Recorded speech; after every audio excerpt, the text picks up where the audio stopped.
119వ కీర్తన 71వ వచనాన్ని చదువుకుందాం మనం. హల్లెలూయా.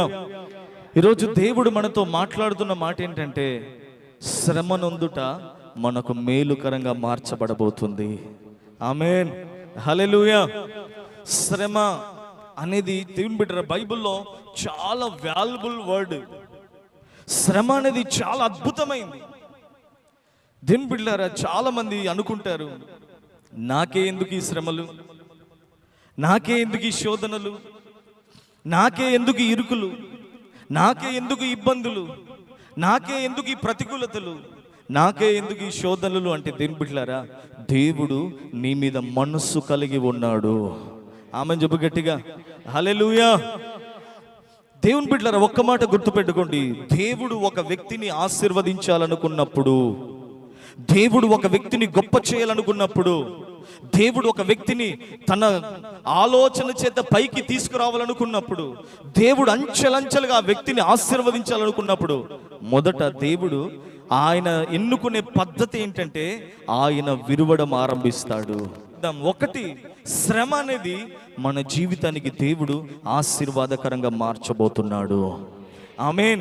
ఇక్కడ దావీదు రాస్తున్న మాట ఏంటంటే, వావ్ దేవా, నేను శ్రమ పొంది ఉండకపోతే నేను మేలు మిస్ అయిపోయేవన్నయ్య అంటున్నాడు. ఈ పదం చాలా మందికి అర్థం కాదు.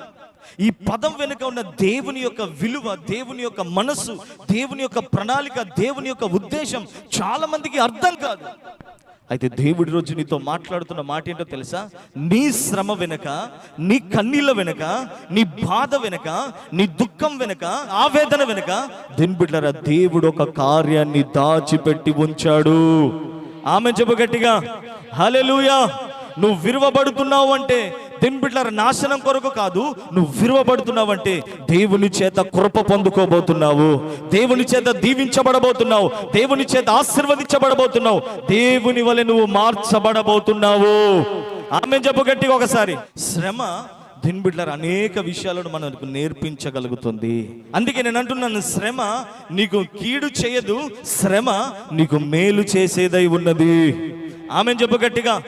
శరీర సంబంధమైన శ్రమలైనా, మానసిక సంబంధమైన శ్రమలైనా, లోకములో ఎదురవుతున్న ప్రతి శ్రమ దేవుని బిడ్డలారా నిన్ను దేవుని యొద్దకు తీసుకెళ్తుంది, దేవుని పాదాల దగ్గరికి తీసుకెళ్తుంది, దేవుని వైపు కనులెత్తి చూచినట్లుగా చేయగలుగుతుంది, దేవుని మనస్సును తొంగి చూచినట్లుగా చేయగలుగుతుంది, దేవుని మనస్సును అర్థం చేసుకున్నట్లుగా చేయగలుగుతుంది. ఇంకొక మాట ఏంటంటే, శ్రమ నిన్ను దేవునిలో విలీనమగునట్లుగా చేయగలుగుతుంది. ఆమేన్, ఆమేన్. ఇంత గొప్ప అవకాశం అండి. అందుకే దేవుని బిడ్డలారా, దేవుడు మనలందరినీ శ్రమ ద్వారా ఒక సువర్ణంగా మార్చాలని కోరుకుంటున్నాడు.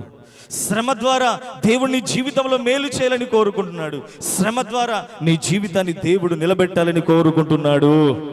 ఆమేన్, హల్లెలూయా. దేవుని బిడ్డలారా, ఎన్నో రోజుల నుంచి ఒకవేళ ఏంటి నాకు ఈ శ్రమ, ఏంటి నాకు ఈ బాధ, ఏంటి నాకు ఈ శోధన, ఏంటి నాకు ఈ ఇరుకు, ఏంటి నాకు ఇబ్బంది అని దేవుని బిడ్డలారా ప్రార్థన చేసిన ఒకవేళ సమాధానము రాలేదేమో, ఇదిగో నా దేవుడు వాక్యము ద్వారా నీకు సమాధానం పంపుతున్నాడు. ఈ శ్రమ ద్వారా నీ జీవితంలో దేవుడు మేలు చేయబోతున్నాడు. ఆమేన్ చెప్పు గట్టిగా ఒకసారి. హల్లెలూయా, హల్లెలూయా. శ్రమ అనేది ఒక బ్రిడ్జ్ లాంటిది, ఒక వారధి లాంటిది, ఒక రోడ్డు లాంటిది. దేవుని బిడ్డ, దేవునికి మనకు కనెక్షన్ కల్పించేదే శ్రమ. చూడండి దేవుని బిడ్డలారా, శ్రమలు మన జీవితాల్లో మనకు ఒక పాఠాన్ని నేర్పబోతున్నాయి. శ్రమలు మన జీవితంలో ఒక మేలు చేయబోతున్నాయి. దేవుని బిడ్డలారా, నిజంగా దేవుని సన్నిధిలో నేను కన్నీళ్లు కారుస్తే దేవుడు నా మదిలో పెట్టిన మాటలు మీకు తెలియజేస్తున్నాను.